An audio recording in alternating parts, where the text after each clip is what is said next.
Mengungkap fakta, membongkar realita.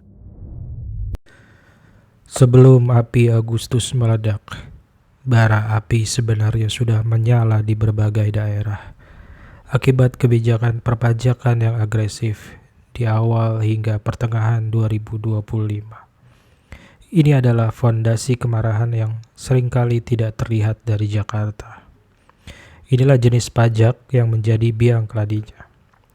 Ledakan PBB atau pajak bumi dan bangunan di daerah, Anda menyebutnya pati, dan itu adalah contoh sempurna dari apa yang terjadi di banyak kabupaten atau kota. Pemerintah daerah didorong oleh target pendapatan dari pusat secara ugal-ugalan menaikkan nilai jual objek pajak atau NJOP sebagai dasar pengenaan PBB.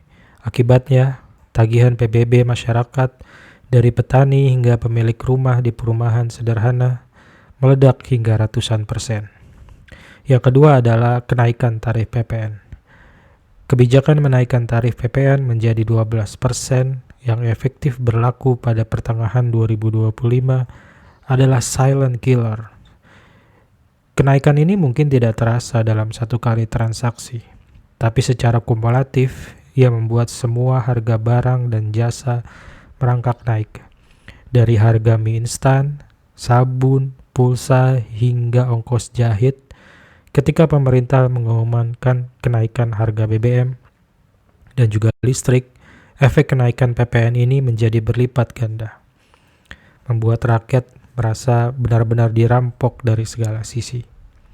Mereka merasa setiap rupiah yang mereka keluarkan sebagian dicuri oleh negara tanpa timbal balik yang sepadan. Selamat datang di editorial Politik Realita. Selama kurang lebih 30 menit ke depan, kita akan membahas dalang di balik kerusuhan tanggal 25 Agustus sampai dengan 29 Agustus. Ya, Agustus. Seharusnya menjadi bulan perayaan, bulan di mana merah putih berkibar penuh kebanggaan. Tapi tidak di tahun 2025. Di tahun itu, Agustus ditutup dengan warna yang berbeda, warna api dan kemarahan. Selama 4 hari dari tanggal 28 hingga 31 Agustus, Indonesia menahan napas. Apa yang dimulai sebagai protes kebijakan ekonomi bermutasi menjadi monster kemarahan sosial yang meluluhlantakkan etalase ibu kota dan juga kota-kota lainnya. Media menyebutnya kerusuhan Agustus, tapi bagi mereka yang berada di jalanan, mereka menamakannya api Agustus. Untuk memahami bagaimana api ini berkobar, kita harus memutar waktu ke momen-momen krusial yang menjadi penyebab dan akar permasalahannya. Yang pertama, kita beralih ke joget-joget DPR. Kita sekitar 16 Agustus 2025, panggung kenegaraan tertinggi bangsa yaitu gedung DPR MPR, di saat sebagian besar rakyat mulai cemas dengan desas-desus kenaikan harga di Senayan, sebuah pemandangan yang tidak pantas dipertontonkan ke seluruh negeri. Mereka menyebutnya joget-joget ala DPR, joget-joget kenegaraan. Sebuah simbolisme yang tak terbantahkan. Sebuah diskoneksi total antara wakil dan yang diwakili. Sementara itu di balik layar kemegahan ini, sebuah bom waktu sedang dirakit. Bayangkan psikologi publik. Anda berjuang untuk membayar kontrakan, untuk membayar cicilan, sementara orang yang seharusnya mewakili Anda, yang gajinya dari pajak Anda, yang setiap yang Anda lakukan dipajaki, justru menaikkan tunjangan rumah mewahnya. Tidak main-main, ini sekitar 50 juta per bulan. Ini bukan lagi soal politik, ini soal penghinaan kepada rakyat. 50 juta apabila dikalikan setahun adalah sebesar sekitar 600 juta per tahun. Dikalikan dengan semua anggota DPR yang kurang lebih sekitar 575 orang.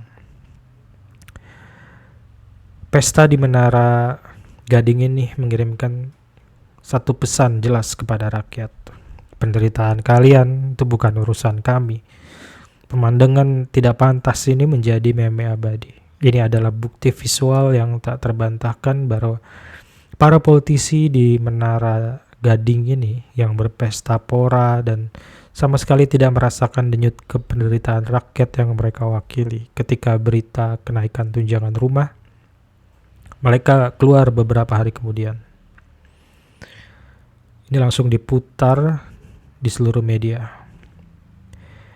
Banyak yang bilang mereka menikmati alunan musik yang dipersembahkan, tetapi bahkan apakah pantas gedung DPR dipakai untuk berjoget-joget? Bahkan seorang anggota DPR pun rasanya tidak pantas untuk berjoget-joget di kafe dengan memakai baju ala DPR MPR.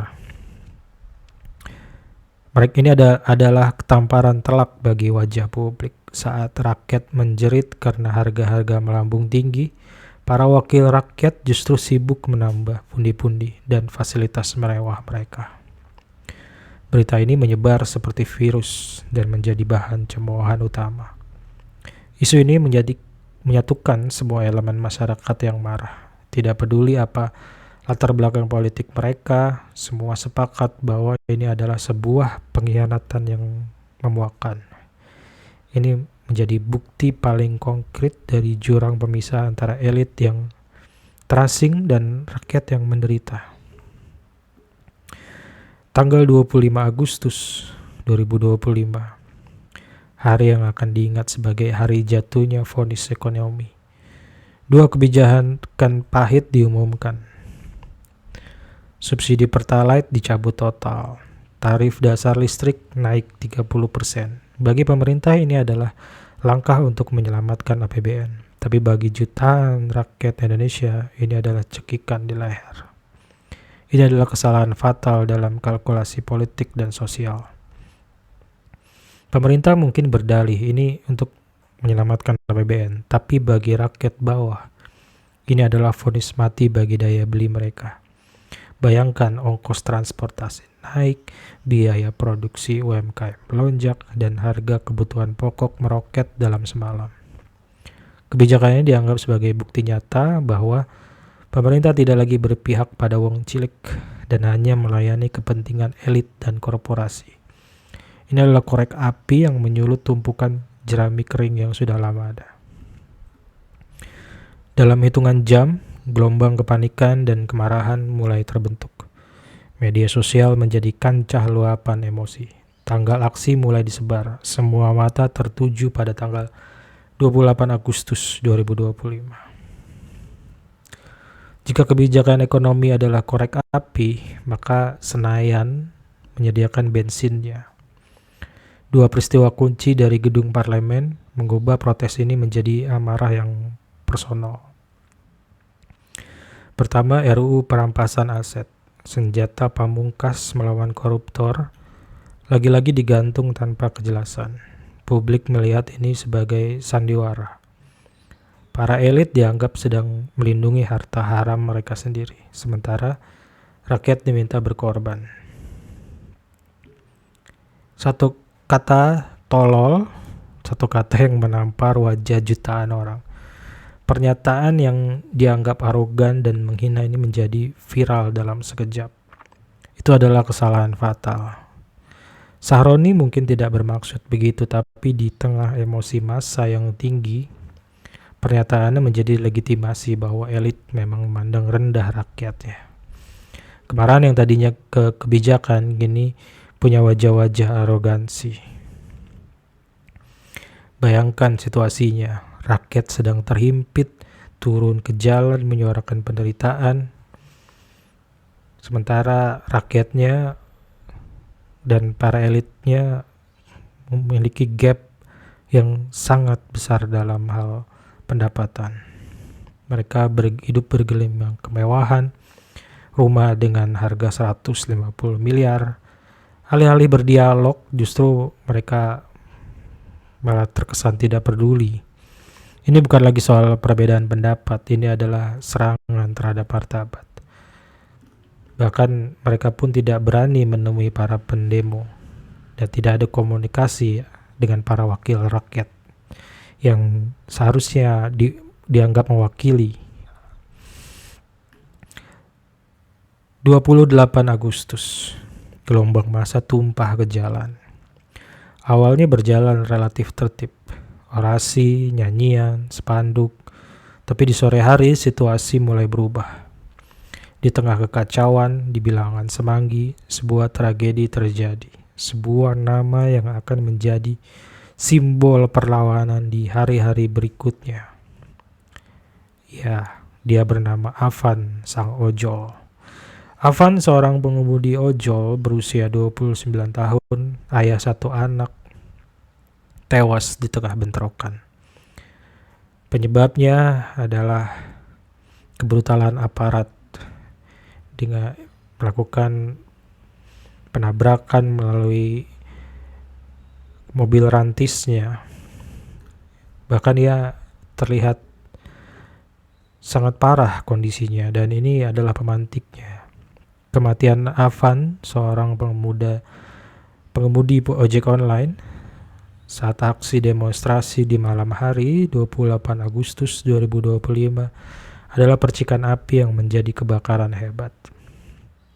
Afan bukan sekedar angka statistik, ia adalah wajah dari jutaan rakyat kecil yang terhimpit kebijakan dan akhirnya dilindas oleh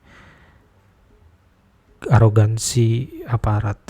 Itulah wajah yang menjadi momen di hari-hari demonstrasi berikutnya. Kematian Afan adalah percikan yang menyulut ledakan besar.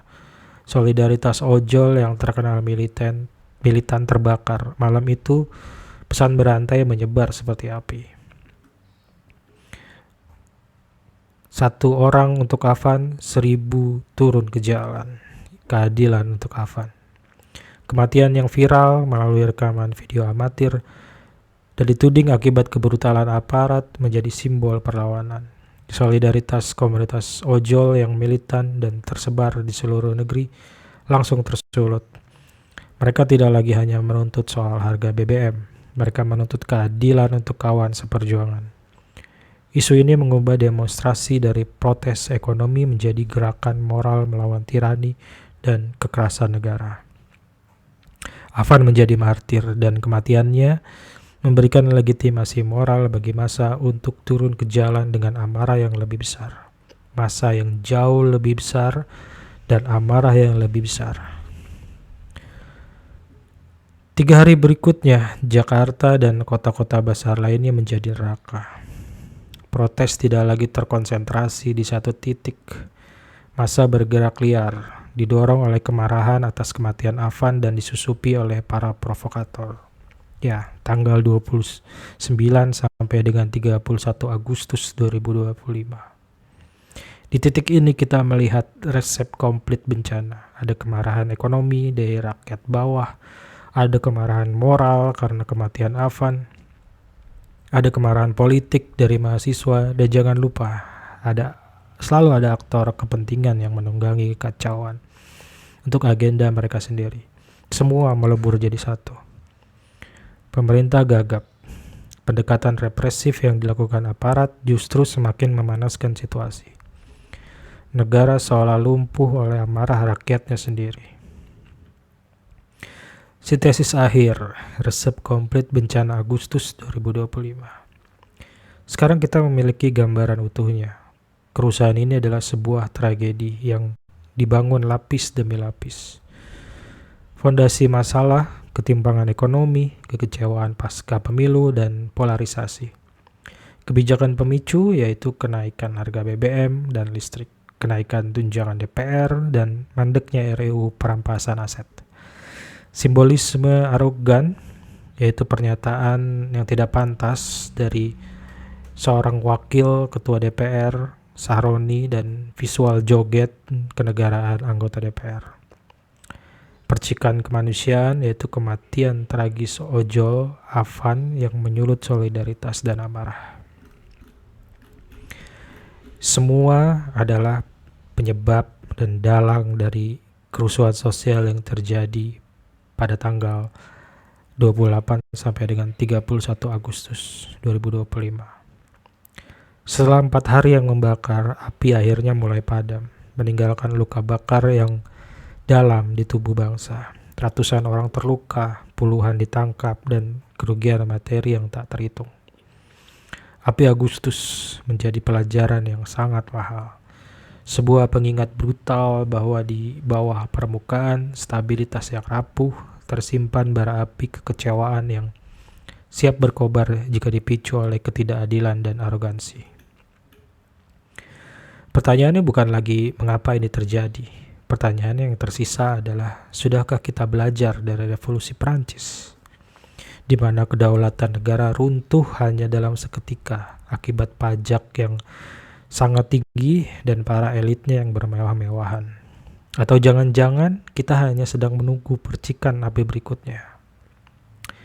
Demikian Politik Realita. Terima kasih sudah menonton. Jangan lupa like, share, and subscribe channel ini. Aktifkan jendela notifikasi agar tidak ketinggalan di video berikutnya. Sampai jumpa.